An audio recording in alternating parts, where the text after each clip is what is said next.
ইতিহাসের প্রথম বিষয়টি সেটি তো সবার জন্যই আনন্দে, যারা আনন্দ করছেন আমাদের জন্য সেটি আনন্দের হতে পারত।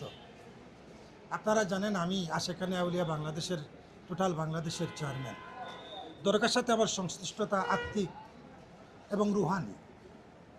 আমরা তো সেই আনন্দে উপভোগ করার জন্য প্রস্তুত ছিলাম।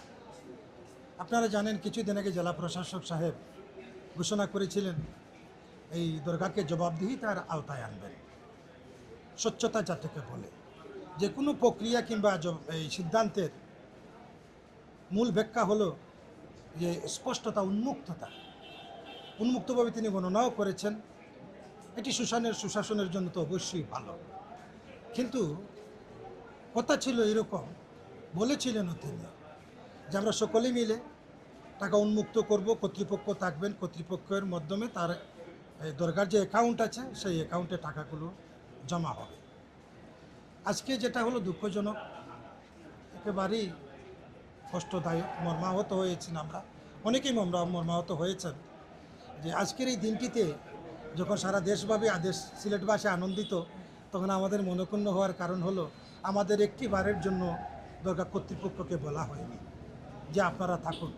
যারা 707 বছর ধরে হজরতের সেবা করে যাচ্ছেন, মাজার রক্ষণাবেক্ষণ করে যাচ্ছেন, বিভিন্ন দেশ দূরান্ত থেকে যারা আসেন অলিকুল শিরোমণির এই মাজারে তাদেরকে খেদমত করছেন, খেদমতের আঞ্জাম দিচ্ছেন, সেই সকল মানুষদের, সেই সকল খেদমতকারীদের আজকে দূরে সরিয়ে রেখে, যারা জীবনে কখনোই দরগা শরীফে আসেন না, দরগা শরীফের বিরুদ্ধেও যারা মাঝে মধ্যে কথা বলেন, তাদেরকে নিয়ে যে আনন্দটি আজকে সিলেটবাসী উপভোগ করলেন, আমরা সেই আনন্দে আমরা শরিক করতে চাই। যদিও আমাদেরকে বলা হয়নি, কিন্তু আমরা সকলেই শরিক হলাম মনে মনে। আমরা যেভাবে আপনি প্রশ্নটি করেছেন কীভাবে নিচ্ছেন, এবার তো আমি বলেই দিলাম যে কীভাবে নিচ্ছে, আপনারা তো বুঝতেই পারছেন। যদি দরগার বিভিন্ন সাইট সম্পর্কে ধারণা না থাকে, তাহলে বোঝা যাবে যে এককভাবে দরগা কর্তৃপক্ষ টাকাটা খেয়ে ফেলছে। দরগার বিভিন্ন খাত আছে, দরগা কখনোই কোনো দিন জনকল্যাণের জন্য ব্যয় হবে এরকম কোনো কথা নেই। লিল্লার পয়সা জনকল্যাণে ব্যয় হয় না, বরং এটি মানবিক কারণে কখনো কখনো ব্যয় হয়ে থাকে।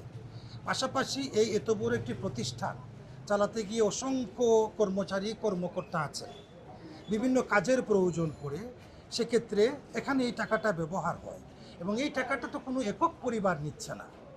দরগাতে যারা খেদমত করেন, আপনি নিজেই বুঝুন, আপনি যখন একটি চ্যানেলে কাজ করছেন, বেতন দিচ্ছে চ্যানেল কর্তৃপক্ষ আপনাকে, কিন্তু আপনি কাজ করবেন চ্যানেলে, আর আপনার গ্রামবাসীকে কি চ্যানেলের কর্তৃপক্ষ বেতন দিবে না? সঙ্গত কারণেই যারা খেদমত করেন তারা তো এই লিল্লাহ সদকায়ের পয়সাটার অধিকারী, তারা পরিশ্রম করেন। এখানে 300 জন কর্মচারী কাজ করে এবং লেবাররা অনেকেই আছে, তাদের বেতন ভাতা দিয়ে আজকে যে 14 লক্ষ টাকাটা কথা না 17 লক্ষ টাকা উঠেছে, এটিতে আপনারা দেখবেন যে বেতন ভাতা দেওয়ার পরে প্রতিদিন লেবাররা যে মুসামুসি করে, এটা টাকা পয়সা দিয়ে শূন্যের টাকাটা আলাদা করে প্রতিদিনই শূন্য একবার হয়। এবার আনুষঙ্গিক সমস্ত খরচ বাবদ টাকার পরে একদিনের, এটা তো ওই 4 দিন না 5 দিনের হয়ে গেল, আজকে নিয়ে 5 দিন হয়ে গেল, একদিনে তো এত টাকা উঠে না। ধরেন আপনি গড়ে কত টাকা উঠলো, যদি 5 দিনে 17 লাখ হয়, তাহলে এই 3 লাখ করে হলো, 3 লক্ষ করে হলো। এটি হচ্ছে শুক্র শনি রবিবারের কারণে। আগামী সপ্তাহে তো আপনারা আসবেন, দেখবেন। তো সমস্ত এখানে যে 300টি পরিবার ভাগ করে নেয় যারা খেদমত করতো, প্রাচীনকাল থেকে এরা খেদমত করতো। এক এক দিন এক একজনের বাড়ি পড়ে। আজকে আপনার ডিউটি পড়লো, আপনার বাড়ি পড়লো, আপনার মেহনত পড়লো, টোটালি আপনার মেহনতের টাকা যারা থাকবে তাদের মধ্যে ওই বেতন ভাতা বন্টন করে দেওয়ার পরে আপনি যা পাবেন তাই নিয়ে আপনি বাড়ি ফিরে যাবেন। প্রতিদিনেরটা। এখন তো আপনারা 5 দিনের টাকা জোগাড় করে দেখছেন 17 লক্ষ হয়ে গেছে একদিনের টাকাটা। তো এই সমস্ত অনেক ক্রাইসিস মোমেন্ট গেছে, করোনা গেছে, বিভিন্ন সময় তো এই টাকাটা হয়নি। যদি আপনি 17 লক্ষ করে দেখেন তাহলে তো কোটি টাকা পৌঁছায় না। কিন্তু এই দরগা এত বড় বিশাল প্রতিষ্ঠানগুলোর অনেক খরচ বাদে কত টাকা থাকে সেটি কিন্তু আমাদের কর্তব্যের মধ্যে নিতে হবে। যাই হোক, আমরা কিন্তু দুঃখিত না, এটা জবাবদিহিতার আওতায় এসেছে, কিন্তু স্বচ্ছতা থাকতে হবে। কিন্তু আজকের যে প্রক্রিয়াটি হলো, সেই প্রক্রিয়াটি সিদ্ধান্ত অনুযায়ী সেটি স্বচ্ছ হয়নি। স্বচ্ছ হতে পারত, যেহেতু 700 বছর ধরে আপনি আপনার ঘরে, মনে করেন আপনার ঘরে আমি আছিলাম, অনেক দিন কাজ করেছি, যাবার বেলায় আপনি আমার বেতনটাও দেন, অনেক সময় আমরা বেতনও দিই। যাবার সময় বলি, বাপু কিছু টাকা নিয়ে যাও, অনেকদিন কষ্ট করে। তারপরে যদি পারি না মুখ দিয়ে খুশি করে দিই।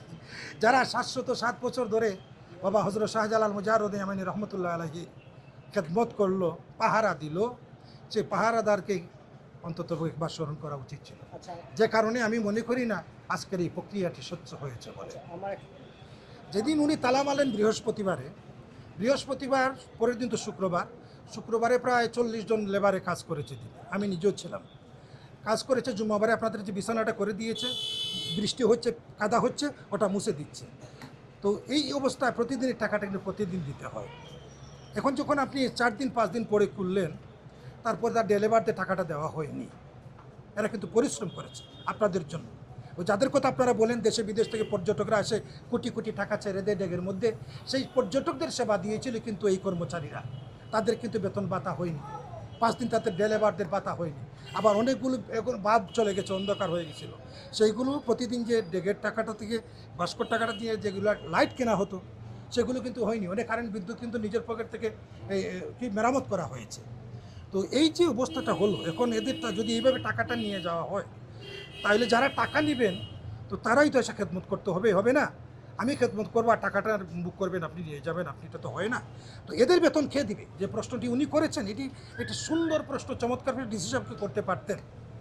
তিনি আসলে চৌকুশ অফিসার, তার শুভকামনা করি, মঙ্গল কামনা করি, কিন্তু তিনি আরও মানবিক হওয়া উচিত, চিন্তা করা উচিত, বিস্তর চিন্তা করা উচিত, এবং অ্যানালাইসিস করা দরকার ছিল, পর্যবেক্ষণ করা দরকার ছিল এই 300 মানুষের বেতন ভাতা কোথায় থেকে দেওয়া হবে।